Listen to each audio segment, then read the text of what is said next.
로마서 8장 32절, 6장 23절.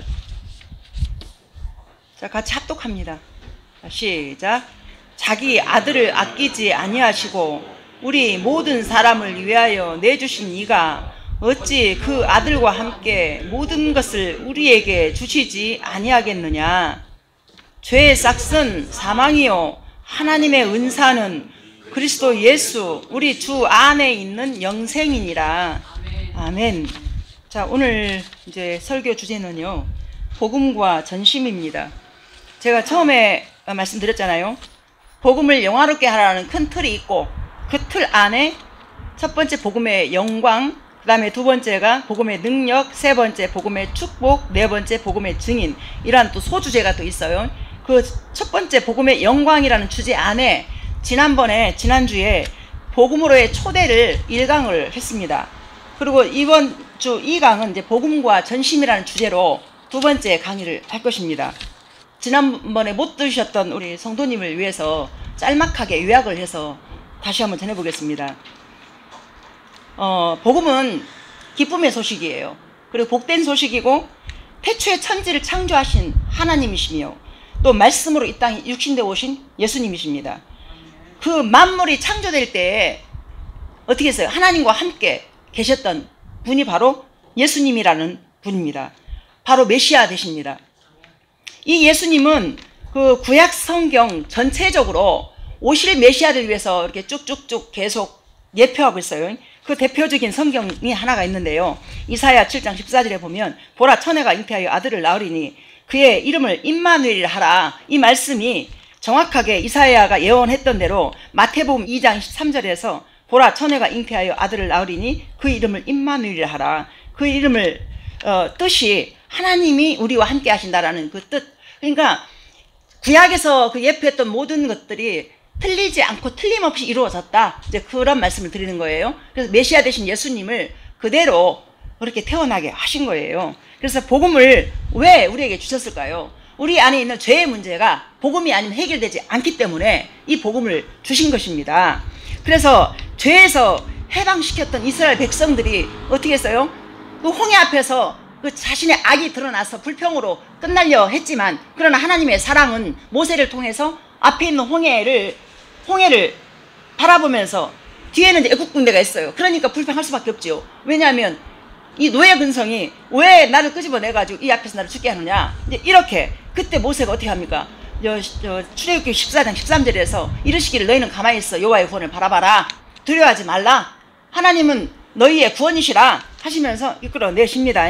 그래서 이제 이렇게 복음이 복음되게 하려고 하나님의 노력은 계속 이어가고 있는데, 복음이 복음되지 못하게 하는 것들이 있어요. 그게 뭐냐면 두려움이라고 하는 거예요. 두려움이 뭐예요? 과거에 대한 두려움이 있고, 그 다음 미래 닥치지 않을 죽음에 대한 두려움들이 우리 모두에게 다 있다는 것입니다. 그리고 그 두 종류의 또 불행자가 있다고 그랬어요. 두 종류의 불행자가, 불신자가 있어요. 예수님을 모르는 사람. 근데 이 사람은 어떻게 한다겠어요? 인생이 통째로 방황을 해요. 뿌리를 하늘에 못 내리고 이 땅에 있는 그 보이는 것을 쫓아가다 보면은 통째로 흔들려요. 그래서 뿌리를 하늘에 박아야만이 이게 흔들림 없이 살아갈 수 있다는 거예요. 그 다음에 교인, 신자들이 있어요. 신앙생활 하면서도 방황을 합니다. 정말 진리가 홍수처럼 쏟아지는 이 상황 가운데서 말라 죽어갑니다. 영혼들이 제대로 된 복음을 실제되지 못했기 때문에. 그래서 나의 가치관을 또 어디에 두고 있는가, 이거를 생각해 본다라면 복음은 밭에 감추인 보화처럼 그렇게 소중하고 또 소중하다는 거예요. 그래서 이 복음을 우리가 이제 받아들이기 위해서는 뭐가 필요하냐, 나의 태도가 우선순위가 무엇인가, 그 다음에 어떻게 초점 집중을 해야 되겠는가, 그 다음에 어떻게 우리가 뭘 다 드려도, 내 생명 내드려도 아깝지 않을 것이 바로 복음이다. 그래서 대가지불. 이렇게 해서 제가 이제 지난주에 말씀을 전해드렸고요. 이제 두 번째는 이제 복음과 전심이라는 이 주제로 말씀을 전하기에 앞서서 제가 이제 이 선교사님의 설교를 위해서 집중적으로 듣고 있어요. 근데 그 선교사님께서 말씀하신 것을 제가 발췌한 거예요. 우리 옛날에 몇 년 전만 해도 아메리칸 드림이라고 그런 꿈이 있었잖아요. 한국 사람이 무조건 미국에 건너가면은 뭔가 좀 잘 될 것 같은 그런 꿈을 가지고 이민을 가잖아요. 근데 이민 갔던 사람이 그 성공을 한 부부가 있었답니다. 근데 이 부부가 이제 얼마 전에 이제 부부 중에 한 사람이 나와가지고 간증을 해요. 간증하는 그 내용이 어떤 내용이냐면은 이제 이들 부부가 이제 어떻게 성공을 했냐면 의사였어요. 의사. 남자가, 남편이. 그래가지고 정말 두 부부가 안락하게 잘 살고 있는 상황이에요. 근데 어쩌다가 근데 이제 그 선교사님의 말씀을 3시간을 듣고 은혜를 받아버린 거예요. 아내가 먼저 은혜를 받아가지고 가만히 있을 수가 없어가지고 이제 이 남편이 은혜를 받아야 되겠는데 은혜를 안 받았어. 근데 사람이 인품도 좋고 성품도 좋고 다 좋아. 근데 은혜를 못 받으니까 이 아내 입장에서는 답답한 거예요. 그래가지고 이 남편을 갖다가 어떻게 하면 은혜를 받게 할까 해가지고 그 선교사님의 말씀을 갖다가 이제 화면을 딱 크게 이제 나오게끔 만들어 놓고 남편을 오락해가지고 그 화면 앞에다가 의자를 갖다 앉혀놓고 꽁꽁 묶어놨대요. 꼼짝 못하게 꽁꽁 묶어놓고 그 다음에 그 말씀을 이제 틀어주고 3시간을 꼼짝 못하게 꽁꽁 묶어놨대요. 근데 그걸 보고 처음에는 그런갑다 하고 보고 있는 이 남편이 그걸 갖다가 은혜를 받아버린 거예요. 그 남편이. 그래갖고 이제 은혜를 받았으면 그냥 이 아내 입장에서는 그냥 신앙생활 열심히 하는 그것만 기대를 했는데 이 남편이 어떻게 바뀌어버렸냐면은 갑자기 그 설교를 들으면서 말씀을 들으면서 은혜 받아가지고 아프가니스탄으로 나 선교지에 가야 되겠다. 그리고 그 잘 나가던 의사 다 내려놓고 다 내려놔버리고 선교지에 떠난 거예요.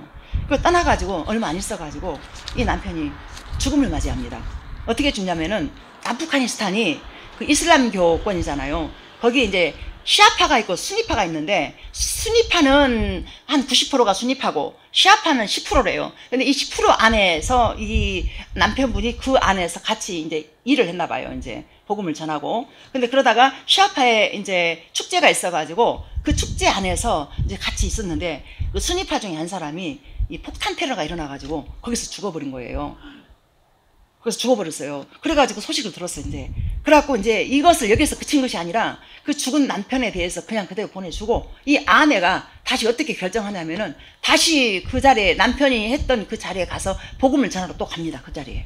그래가지고 얼마 전에 우리 그런 일이 있었잖아요. 아프가니스탄에서 우리나라 사람들을 갖다가 비행기로 막 그 자국민들 데려온다고 위험하다고 그 나라가 그 지역이 그런 일이 있었잖아요. 그래가지고 이제 우리 자국민들을 태우러 이제 비행기가 갔는데 이 아내가 그 자리에서 나오기 싫었대요. 왜냐하면 본인에게 천국이 실제가 되었기 때문에 내가 산들 어차피 난 천국 갈 건데 여기서 그냥 이따 가겠습니다 했더니 그 자국민의 사람들이 당신이라도 가서 살으라고 그냥 떠다 밀어가지고 나와서 복음기도 그 집회에서 나와서 간증을 한 거예요. 그래서 간증을 다 하고 난 다음에 자신의 이 복음이 그러니까 지금 오늘 주제가 복음과 전심이잖아요. 근데 그 정도로 가치를 그렇게 받았기 때문에 생명도 아끼지 않고 그 아프가니스탄의 가장 그 열악한 그 환경 속에 가서 생명을 던졌다라는 거예요. 근데 그 생명이 죽었으나 죽지 않고 분명히 천국 간다라는 그 영생의 확신이 있었기 때문에 이제 그렇게 했다는 것입니다.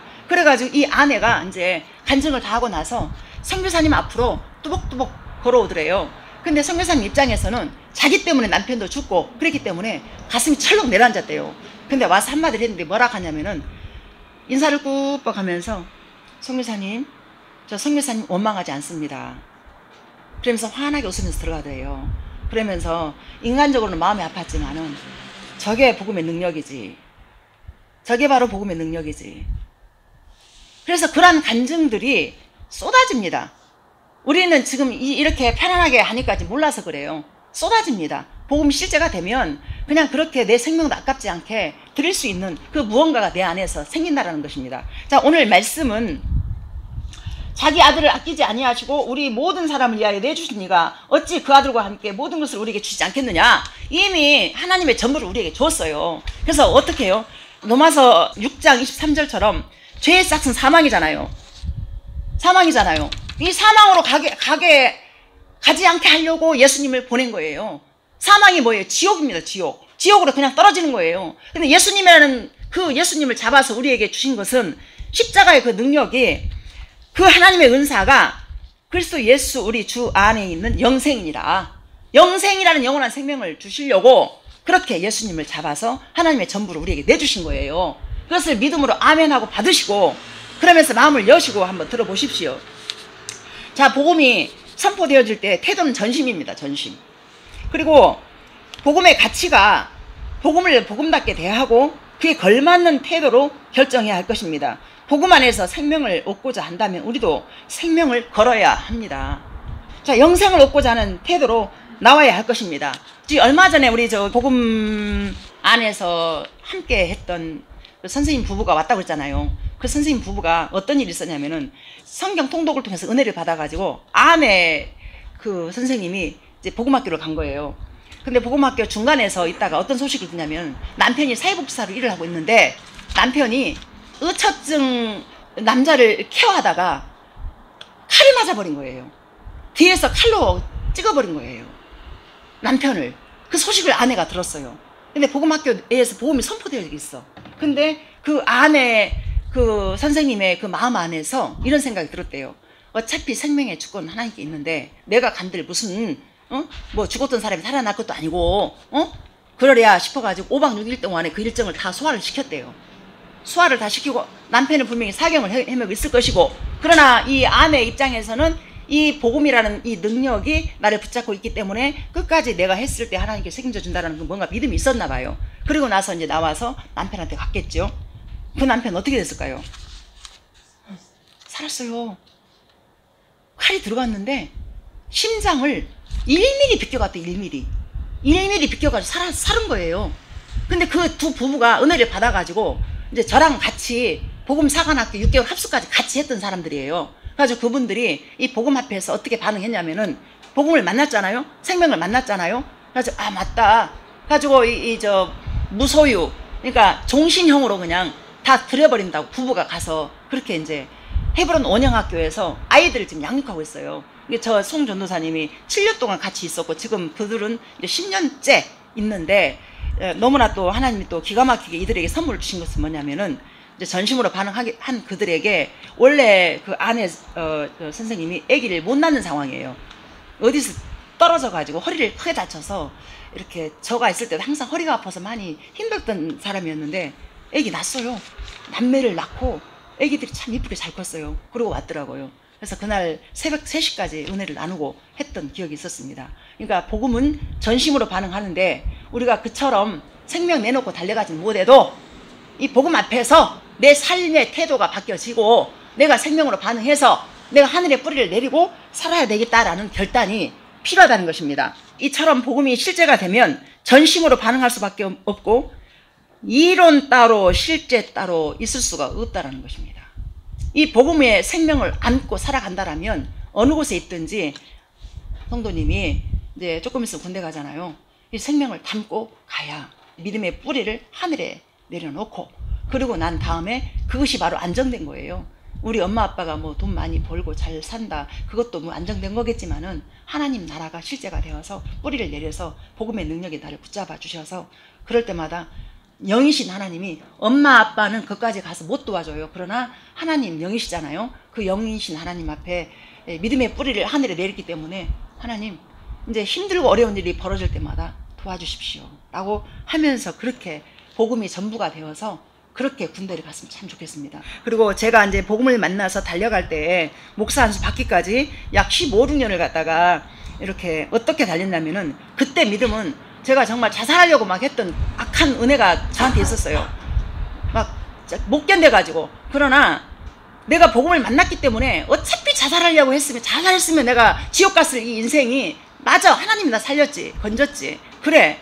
그리고 15, 16년을 진짜 밤마다 철야기도 하고 새벽기도 하고 모든 예배 다 참석하고 지하철 전도 또 거리 전도 병원 전도 또 무슨 은혜에 있는 집회 다 참석하고 그러니까 성경 통독도 저 어디 그 에스라 하우스 거기까지 막 경상도 산천까지 막 20여 번 왔다 갔다 하고 복음학교 13번 왔다 갔다 하고 복음 사관학교 뭐 6개월 합숙하고 그렇게 반응이 되더라 이거예요. 나도 모르게 내 안에 실제가 됐기 때문에 문제가 안 되었습니다.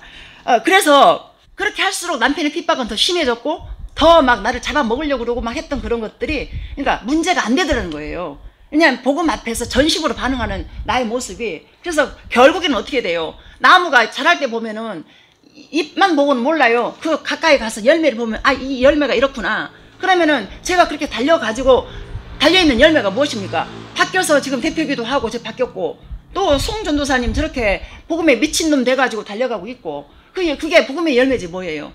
복음의 열매고 성령의 열매입니다. 그러니까 이것이 제가 바르게 길을 걸어왔다는 증거라는 거예요. 내가 틀린 것이 아니라 많은 오해와 주변에 많은 그 핍박도 있었고 여러 가지 많은 막 악한 일들이 많이 있었어요. 근데 그것을 견디게 하시고 그래서 이 자리까지 세워져서 이렇게 이제 교회가 세워져서 이렇게 말씀을 선포할 수 있는 이 자리까지 온 것입니다. 자, 이사야 43장 1절로 4절 한번 보세요.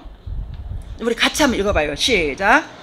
야곱아, 너를 창조하신 여호와께서 지금 말씀하시느니라. 이스라엘아, 너를 지으신 이가 말씀하시느니라. 너는 두려워하지 말라. 내가 너를 구속하였고 내가 너를 지명하여 불렀나니 너는 내 것이라.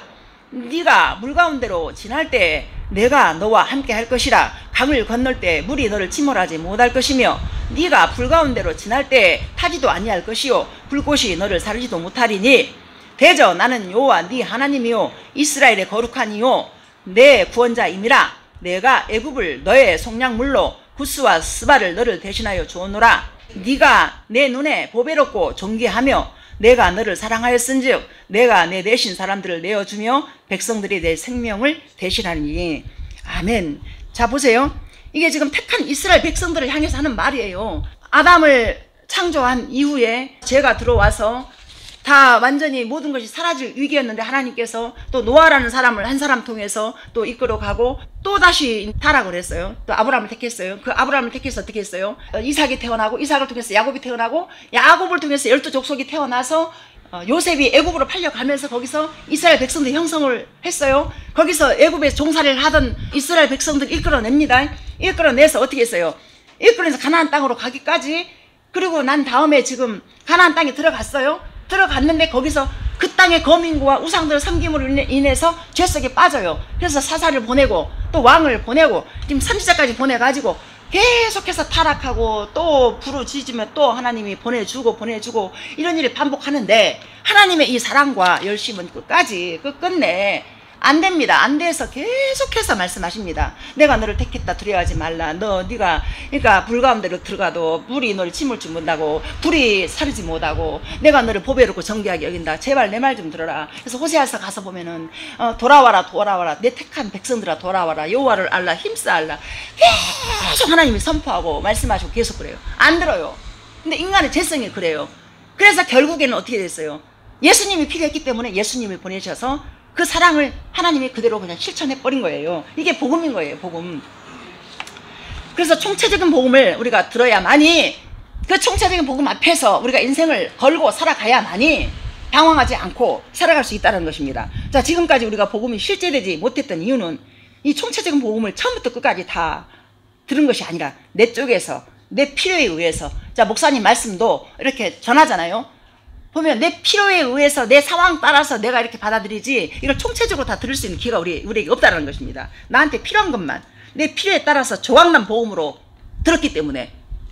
자, 보세요. 전도용 복음, 치유용 복음, 가정 회복용 복음, 성공 복음, 능력 복음, 성경 구절까지도 창세기에서 계시록까지 알기 위한 노력보다는 자신의 필요에 따라서 필요한 성경 구절을 딱 뽑아 가지고, 맞죠?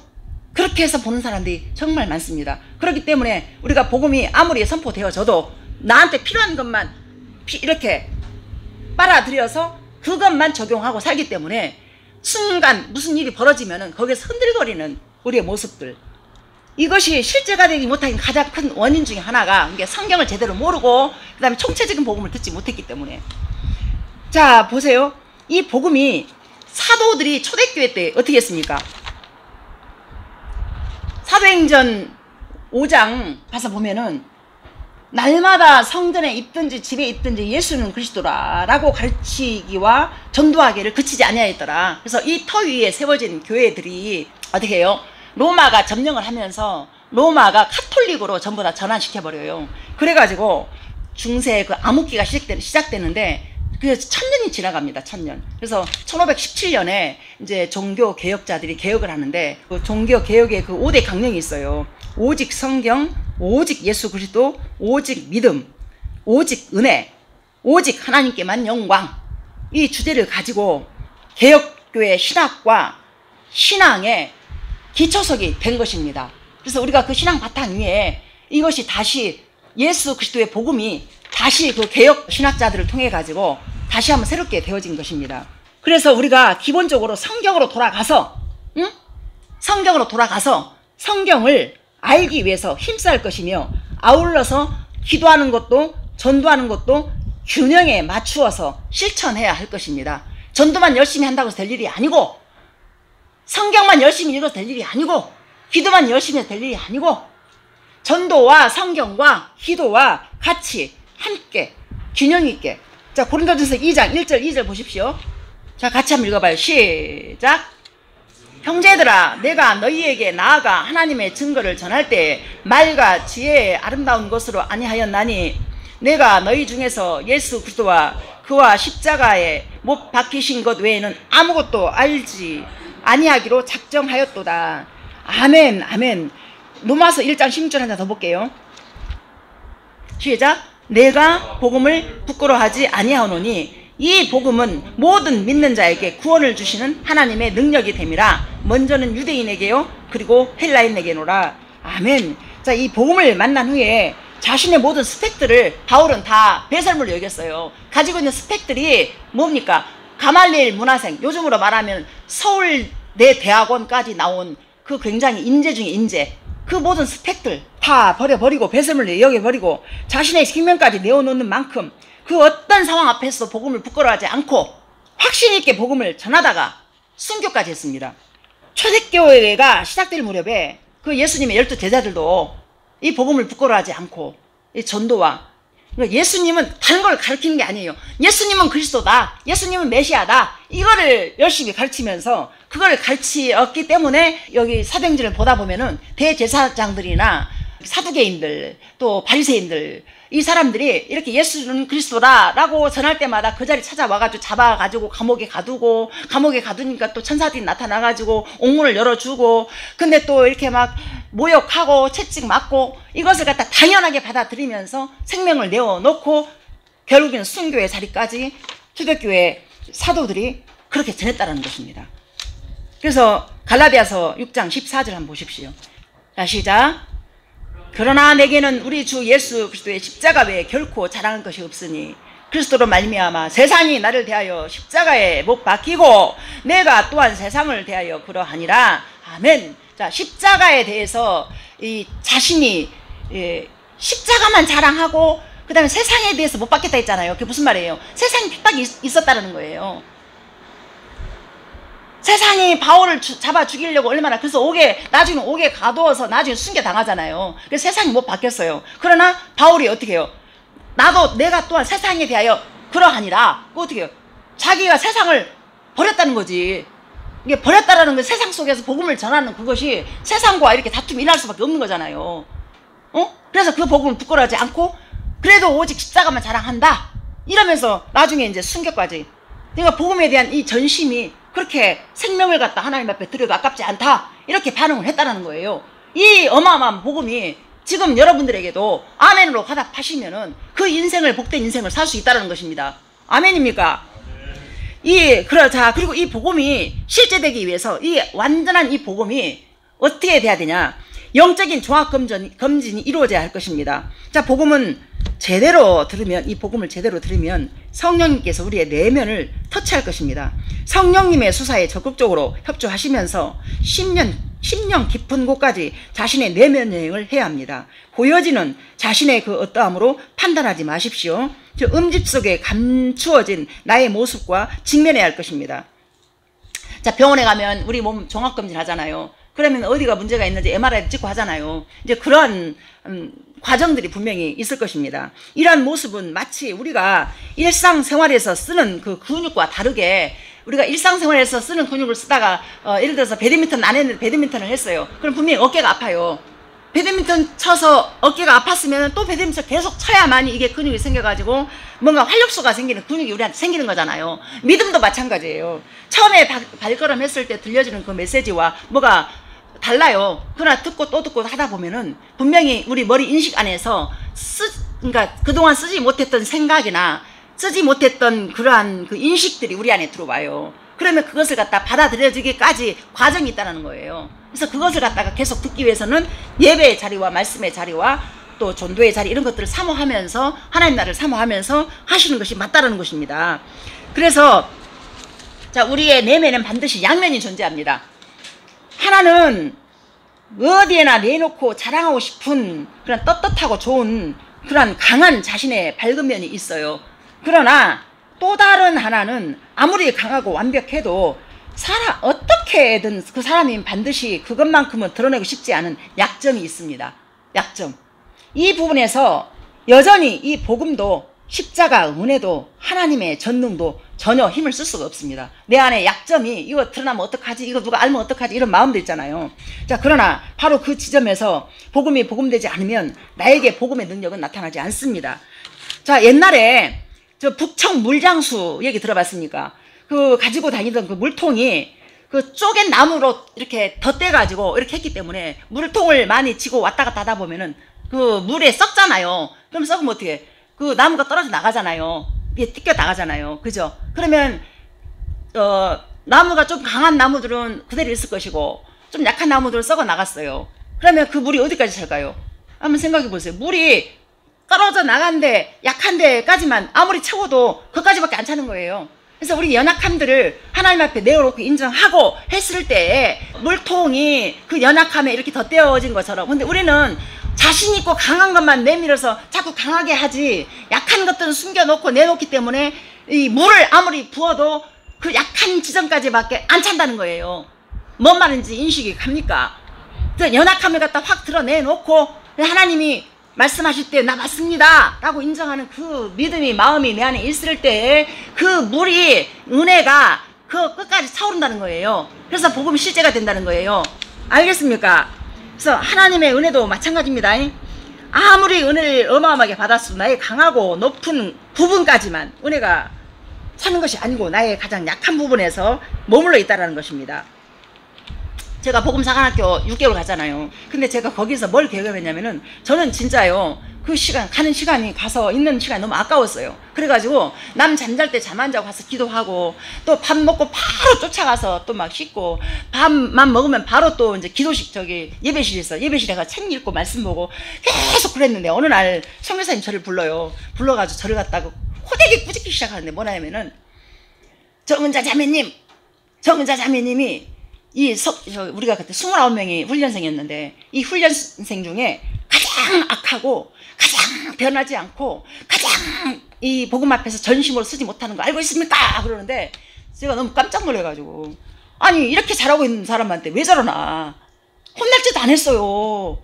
진짜 열심히 최선을 다해서 과제도 열심히 하고 에세이 열심히 쓰고 책 읽으면 다 읽고 막 끝까지 열심히 막 최선을 다해서 눈이 진짜 막 잠자는 것도 아까워가지고 내가 가정주부가 여기까지 왔는데 내가 여기서 딴짓하면 안 되지 그런 마음으로 했는데 그러더란 말입니다. 그래서 이해를 못해가지고 너무 억울해, 속에서 막 억울함이 올라와서 내가 어쩔 줄을 몰라가지고 이것을, 근데 저보다 나이도 어린 선교사님들이에요. 그 선교사님들이 막 자매님, 거기 가면 다 자매님이에요. 자매님, 아무리 나이가 많아도 형제님이고 자매님 응? 막 뿌직뿌직 하는데 그것도 첫 번이 아니에요. 몇 번 끌려갔어. 난 잘하고 있는데. 아유, 그래가지고 억울해가지고 도대체 그래갖고 막 기도실에 가가지고 막 꽉 막 땅을 치고 통곡을 하고, 하나님 내가 뭐 잘못했습니까 하고 막 울고 불고 하는데 어느 날 하나님께서 갑자기 제 안에서 딱 번쩍 말씀하시는 게 뭐냐면은 내 안에 선한 자, 그 의가 쌓여서 나 잘하고 있다라는 그 자체를 부시려고. 이해가 가는지 모르겠어요. 복음 앞에서는 그런 것입니다. 내가 내 힘과 내 노력으로 내 애쓰름으로 열심히 최선을 다하는 그 자체까지도 죄라는 것입니다. 네가 최선을 다해서 열심히 달려서 해주는 것 고맙다.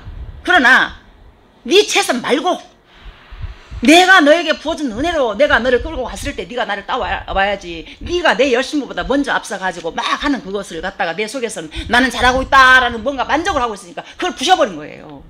그리고 완전히 그냥 깨져가지고 깨갱해가지고 고개도 못 들고 며칠 갖다 울고 불고 그러고 다니고 있는데 어느 날 4시 50분의 기상인데 4시에 눈을 떴어요. 그러고는 내 속에서 찬양이 나오는데 뭐라 하냐면은, 그때 찬양 그때 뭔지도 몰랐어. 은혜로만 들어가네, 은혜로만 간단해 하나님의 임재 가운데 오라 하시네. 그 찬양을 내가 내 입으로 하고 있는 거예요. 그러면서 하나님의 음성이 들리는데 뭐라고 하시냐면 저한테 그랬어요. 사랑하는 딸아, 소망 없는 저를 바라보면서 그날 제가 백엔잇이 젖을 만큼 울면서 이럴 바에 하나님 나 데려가십시오. 내가 이렇게 열심히 한다고 했는데도 불구하고 이 꼬라지가 이러니 내가 어떻게 이걸 견디겠습니까? 그러면서 훈련 한 달 남겨놓고 진짜 유서까지 써놓고 내 사물함 다 정리해놓고 데려가라고, 나 데려가라고 그랬는데 하나님의 응답이 어떤 거였냐면은 믿음은 소망 없는 너 바라보는 것이 아니고 내가 너의 소망이다. 너 나만 바라봐. 믿음의 고개를 들어서 나 바라봐. 이것이 믿음이라고 합니다. 소망 없어요, 전부 다. 자, 겉으로는 번지를 하고 다 뭐 잘 살고 있는 것 같지요. 우리 인간의 죄성 안에는 다 소망이 없다는 것을 가르쳐 주는 거예요. 그걸 말씀하시는 거예요. 그래서 우리의 의가 나도 모르게 쌓아져가지고 이만큼 차오른 것을 부시려고 하나님이 그들의 마음을 만져서 네가 잘하고 있다는 것도 네가 잘한다는 것을 명함을 못 내밀게 딱 부셔버리는 거예요. 그래서 그것을 제가 깨닫고 난 다음에 제가 달라진 게 뭔 줄 아십니까? 물론 열심히 했어요. 근데 내 입에서 나오는 게, 터져 나오는 게 뭐냐면 맞습니다. 하나님 나 도와주시지 않으면 나 아무것도 아닙니다. 항상 그 자리에 있었습니다. 자, 시편 51편 17절 보세요. 자, 시작. 하나님께서 구하시는 제사는 상한 심령이라. 하나님이여 상하고 통해하는 마음을 주께서 멸시하지 아니하시리이다. 아멘. 자, 성령님은 우리가 당장 아파하더라도 우리를 사랑하시는 한 우리의 가장 약한 것, 두려운 것 여기를 깊이 수사하십니다. 그때 정직하고 진실하게 반응해야 할 것입니다. 자, 먼지가 가득 쌓인 부끄럽고 치욕스럽고 꺼내놓기 어려운 바로 그것도 성령님이 보자고 하시면 내 주님, 내 모습이 부끄러워 죽을 것 같습니다. 살려주세요. 이러한 상한 심령을 하나님 받으신다는 것입니다. 알겠습니까? 주님이 그것을 드러내서 우리를 죽이시려고 하는 것이 아니라 살리시려고 하는 것입니다. 주님이 가자 하시면 가고 생각 좀 하자 하시면 생각 좀 해보시고 또 아주 치열한 시간을 보내야 합니다. 오직 전심으로 복음의 가치답게 자신의 내면 여행을 하시기 바랍니다. 그리고 복음 앞에 서기 위한 금할 것이 몇 가지 있어요. 첫 번째가 뭐냐면 복음 외에 다른 내용을 기대하지 말아야 합니다. 자, 우리가 가장 가진 문제에만 집중하잖아요. 그러면은 자신이 듣고 싶은 것 외에는 들리지 않습니다. 또한 죄책감을 털어낸다거나 정신 위로를 받는다거나 하는 엉뚱한 그런 것 기대한다라면 아무리 복음이 선포되어져도 복음은 그냥 흘러가 버리고 말 것입니다. 내가 원하는 복음 말고 주님이 주시고자 하는 그 복음을 받아서 복음을 내가 받겠습니다 라고 고백해 보십시오. 그 총체적인 복음을 제가 받겠습니다 라고 한번 고백해 보십시오. 그 다음에 두 번째가 뭐냐면 피레침을 세우지 마십시오. 피레침 알죠? 그 고층에나 어디 보면 피레침 있잖아요. 그 장마철에 벼락 많이 찌잖아요. 그럼 어떻게 그 피레침 때문에 그 비껴가요. 저 벼락이 비껴서 그 건물로 안 떨어지고 그 피해가지고 땅으로 딱 안전하게 갈 수 있도록 그런 피레침. 자, 그러나 복음이 선포되어지고 있는데 이 복음의 능력이 임했는데 아무런 일 없이 그냥 끝나버린다면 이게 비극입니다. 그래서 그러한 피레침을 세우지 말라는 것입니다. 이때 가장 큰 피레침이 뭐냐면은 이제 신학적 논쟁이나 또 판단하고 논쟁, 그러니까 저 복음 뭐 나에게 맞지 않아 뭔가 속에서 막 이런 것들 있잖아요. 이걸 논쟁하지 말고 그냥 그대로 받아들이라는 것. 그래서 그때 그렇지 못하면 비껴간다는 거예요. 또 나의 경험입니다. 나의 경험, 특히 은사 체험이나 또 자신의 신앙 내력 등 이제는 자신이 알고 있는 논리로 자신의 경험으로 판단하는 것, 그걸 멈추고 진리가 복음이 마음껏 일할 수 있도록 그렇게 내 마음을 내어드리고 내 생각을 내어드리고 나의 전부를 좀 내어드려 보십시오. 그 다음에 세 번째가 은혜를 미리 당겨받지 말아야 합니다. 자신의 감정이나 또 눈물에 속지 마시고 복음은 느낌이나 감정이 아니라 주님 주신 믿음으로 받는 것입니다. 그 다음에 이제 네 번째가 직업정신을 버려야 되는 것입니다. 다른 내용은 절대 생각하지 마십시오. 특별히 목회자 중에서 저도 옛날에 그런 경험이 있습니다. 이제 복음학교에 가가지고 아 이거 맞다. 저 설교 예화로 한번 써야 되겠다. 이거 맞다. 이거 막 기록해가면서 설교 내용 중에 저걸 한번 넣어야 되겠다. 이제 그런 적이 좀 있었어요. 이런 것들이 이제 방해가 된다는 거예요. 그 다음에 복음에 걸리기만 하지 맙시다. 이 복음에 걸렸다는 것은 뭐냐면 복음을 듣긴 들었어. 근데 이거를 제가 늘 그러잖아요. 복음을 만나고 진짜 전심으로 만난다라면은 하나님의 예수님의 그 겸손 앞에 같이 겸손하게 사람들을 섬기는 거라고. 근데 내가 복음을 만났어. 너 복음학교 안 갔지? 해가면서 복음학교에 가야만이 꼭 무슨 영생이 있는 것처럼 그런 식으로 하면서 돌아다니는 거예요. 그러니까 어떻게 복음학교에 욕먹는 거지. 맞잖아. 이게 끌린 거라고 그렇게 말을 해요. 오히려 복음 만났으면은 있는 자리에서 전심으로 낮아진 모습으로 겸손하게 주변을 섬겨간다라는 것. 알겠습니까? 그래서 우리를 창조하신 하나님께서 다시금 하나님을 따르고자 하는 우리의 열망을 그냥 두지 않을 것입니다. 가장 큰 완전한 그분의 손길로 완전한 복음을 드러내고 우리를 고쳐주실 것입니다. 그래서 우리 모두를 복음의 증인으로 세워가실 것입니다. 아멘입니까? 아멘. 우리 모두가 삶의 자리에서 겸손하게 복음의 증인으로, 그리고 정말 끈적끈적한 우리의 옛 모습을 다 벗어버리고 생명의 길을 모두가 함께 걸어가면서 그렇게 축복의 통로로 복음의 증인으로 복음 앞에 전심으로 반응하는 우리 모두가 됩시다. 아멘. 기도합니다. 하나님 아버지 감사합니다. 오늘 복음과 전심이라는 주제를 가지고 나눴는데요. 복음을 우리가 만난다라면 정말 우리의 옛 삶을 그대로 살 수가 없는 존재가 되는 것입니다. 하나님, 복음의 가치답게 우리가 생명까지도 내어놓을 만큼, 그것까지는 아니어도 우리의 삶의 자리에서 진심으로 나의 모습이 하나님의 생명이, 복음이 드러나도록, 그래서 각자의 자신을 통해서 축복의 통로, 생명의 통로가 되어져서 구원의 역사가 우리 성도님들 모두에게 다 일어나게 하여 주시옵소서. 그래서 이 복음을 만난 자답게 예배 자리를 사모하고 말씀을 사모하고 기도하며 우리가 미래와 과거에 대해서 그 모든 두려움 떨쳐버리고 그렇게 하나님 복음의 가치답게 살아갈 수 있는 모두가 될 수 있도록 도와주십시오. 또한 하나님, 오늘도 힘든 가운데 그냥 오지 않고 물질 들고 오늘 성도님들 기억하시고, 우리 성도님들 이 10년 가운데 먼저 복음의 능력과 가치가, 구원의 은총이 임하고 또 하는 모든 일이 다 하나님 형통해서 하나님 나라 위에 모두가 다 쓰임받는데 부족함이 없는 그러한 사업터와 또 가족들과 또 모든 주변이 다 될 수 있도록 축복하고 또 축복합니다. 그리고 이 돈이 쓰여질 때도 하나님 앞에서 부끄럽지 않게 잘 쓰여질 수 있도록 도와주십시오. 감사드리며 예수님의 이름으로 기도합니다. 아멘.